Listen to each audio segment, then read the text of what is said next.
যার যা বিপদ সমস্যা হবে, পশ্চিমবঙ্গ আমার নিজের মনে করি আমি, পশ্চিমবঙ্গটা আমার, জাত ধর্ম রাজনীতির নির্দিষ্ট সীমা ছাড়িয়ে সারা পশ্চিমবঙ্গের সকল মানুষের সুস্থতা এবং ভালো থাকা কামনা করে সেই উদ্যোগ নিচ্ছি যাতে সবাইকে সহযোগিতা করা যায়। স্যার আরেকবার মাথায় একটু হাত দিয়ে আশীর্বাদ করে দেন। শিল্পী হিসেবে যে নাম করেছে ভাই, এতে আরো খুশি হলাম। স্যার আমার জানা ছিল না। হ্যাঁ স্যার, গান অ্যাকচুয়ালি আমি বলিউড কুনাল গাঞ্জেওয়ালা থেকে শুরু করে টলিউডের অল স্টার, বিশেষ করে ধন্যবাদ জানাবো অশোক ভদ্র মিউজিক ডিরেক্টর, যিনি আমার ফ্যান্স ক্লাব উদ্বোধন করে দিয়েছেন। এছাড়াও টলিউডের মানে কৌশিক ব্যানার্জি থেকে শুরু করে প্রচুর আর্টিস্ট আমাকে সহযোগিতা করছেন। রিসেন্টলি আমি মিঠুন চক্রবর্তীর কুলি ছবির যিনি নায়িকা আছেন রিমঝিম গুপ্ত, রিমঝিমদের কাছে আমি আবেদন রেখেছি যে মন্দির মসজিদে মানুষ কোটি কোটি টাকা ডোনেট করছে, কিন্তু পাশে দেখা যাচ্ছে স্যার বাড়ির পাশে একটা 200 টাকার ওষুধের অভাবে যন্ত্রণায় ছটফট করছে। এটা সৃষ্টিকর্তা ভালো চোখে নেবে না। তো রিমঝিমদি বলেছেন অবশ্যই তার জন্য এত প্রাকৃতিক দুর্যোগ। তো টলিউড এবং বলিউড আমার পাশে যদি এইভাবে থাকে, আশা করছি স্যার আপনাদের আশীর্বাদ যদি মাথায় থাকে, পশ্চিমবাংলাটা ইনশাল্লাহ পরিবর্তন করে দেবো। গুরুত্বপূর্ণ কথা হচ্ছে 12,000 যে কর্মীর যে ব্যাপারটা, আম্পা পরিবারে যে যারা চিকিৎসা সংক্রান্ত ব্যাপারে আসার মতো যে কর্মী, যে পরিকল্পনা, আমি স্যারের সঙ্গে টোটাল মাসোয়ারা প্ল্যানিং করে পরামর্শ করে তবে কিন্তু কাজে আমি নামিয়েছিলাম। এর জন্য টোটাল ক্রেডিট আমি স্যারকে দিতে যাচ্ছি, মাননীয় বিএমওএস নিপিট শ্রীরামকৃষ্ণ রুরাল হসপিটাল, নিমপিট হসপিটাল। প্রায় 10 বছর হয়ে গেল মেহেদী হাসানের সাথে আমার পরিচয়। তো মনে পড়ে যে প্রথম আসতো যে কি করে মানুষের উপকারে লাগবে, তার জন্য মাঝে মধ্যেই সাজেশনটা নিতে আসতো। তো তখন আমাদের যতটুকু সরকারিভাবে যতটুকু সাহায্য করা যায় সেটা আমরা করতাম, পরামর্শ দিতাম। তো যাই হোক, আজ যে অবস্থায় মানে এখন যে মানে অবস্থায় চলে এসেছে, এটা অনেক ডেভেলপ করেছে।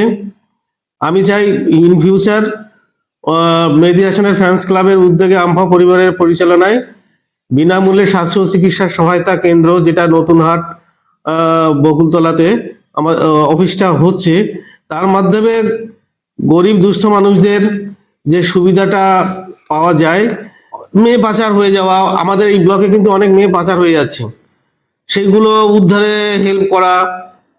তাছাড়া কোনো পথ দুর্ঘটনা বা কোনো গরিব মানুষ বা ক্যান্সার পেশেন্ট, যারা অনেক দুস্থ পরিবার, যাদের হেল্প দরকার, সেটাও শুনেছি হেল্প করে। তো এই হেল্পটা আরো যাতে দিন দিন এটা চালাতে পারে, ভবিষ্যতে কন্টিনিউ করে, সেটা আমি আবেদন রাখছি।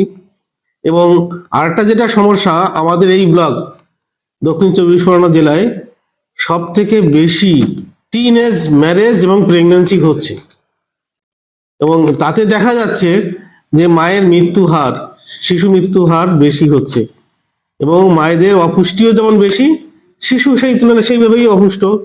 তো এটা সমাজের পক্ষে কিন্তু খুব একটা স্বস্তিদায়ক পরিস্থিতি নয়। তো এই জায়গাটা থেকে আমাদের বেরিয়ে আসতে হবে, এবং এই আমফা পরিবার যদি সারা ব্লক জুড়ে প্রচারটা দিতে পারে এবং এই বিয়েটা যাতে আটকাতে পারে। অনেকে পালিয়ে যাচ্ছে, বাড়ির লোকের প্রশ্রয়ও থাকছে, পাড়া প্রতিবেশীরও প্রশ্রয় থাকছে, এই জিনিসটাকে আটকাতে হবে।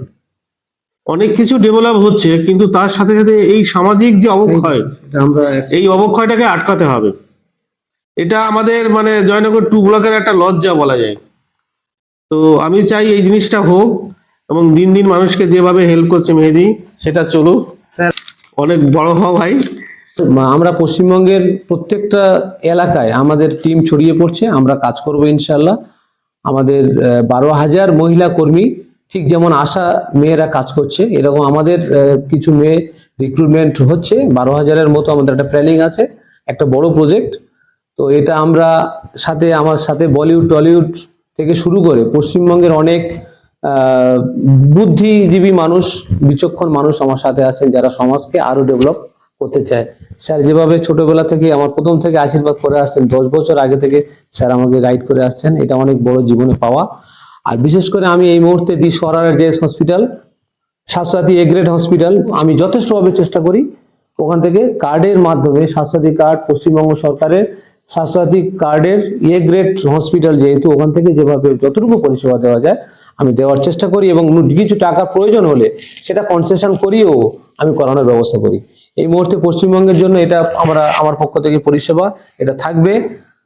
এমার্জেন্সি চিকিৎসা সহায়তা কেন্দ্র আমাদের বিশ্বরাজ হসপিটাল। আমরা ক্যালেন্ডার ডায়েরি দিয়ে স্যারের সঙ্গে আজকে সাক্ষাৎ করলাম। তো আজকের মতো প্রোগ্রাম শেষ করছি। আসসালামু আলাইকুম, খোদা হাফেজ।